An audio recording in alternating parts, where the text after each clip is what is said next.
BNP মহাসচিব মির্জা ফখরুল ইসলাম আলমগীর বলেছেন, আওয়ামী লীগের মতো আচরণ করলে বিএনপিরও একই দশা হবে। ঠাকুরগাঁয়ের হরিপুর উপজেলায় বিএনপি আয়োজিত জনসভায় মির্জা ফখরুল বলেন, দেশে যে বিজয় অর্জন হয়েছে সেই বিজয় নষ্ট হতে দেওয়া যাবে না।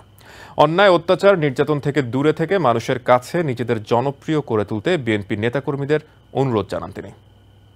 ঠাকুরগাঁওয়ের হরিপুর উপজেলা মাদ্রাসা মাঠে সম্প্রীতি ও গণতন্ত্র রক্ষায় ক্ষমতাচ্যুত হাসিনা সরকার ও তার দোসরদের বিচারের দাবিতে এক জনসভায় দেশে চলমান বিভিন্ন বিষয় নিয়ে কথা বলেন বিএনপি মহাসচিব মির্জা ফখরুল ইসলাম আলমগীর। দলের নেতাকর্মীদের উদ্দেশ্যে তিনি বলেন, বিএনপি যদি আওয়ামী লীগের মতো আচরণ শুরু করে তাহলে তাদেরও একই রকম দশা হবে। মির্জা ফখরুল বলেন, ভয়াবহ দানব ফ্যাসিবাদী হাসিনা সরকার বৈষম্য বিরোধী ছাত্র আন্দোলন ঘিরে 2000 মানুষকে খুন করেছে, অসংখ্য মানুষকে গুম করেছে।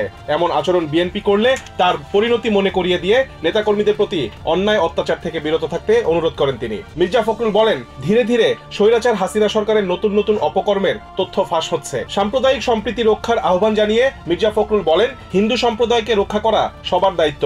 উৎসব মুখর পরিবেশে দুর্গাপূজা সম্পন্ন করতে সহযোগিতা করতে দলের নেতাকর্মীদের নির্দেশনা দেন বিএনপি মহাসচিব। রিজওয়ান কাদের, TVN 24 নিউজ ডেস্ক।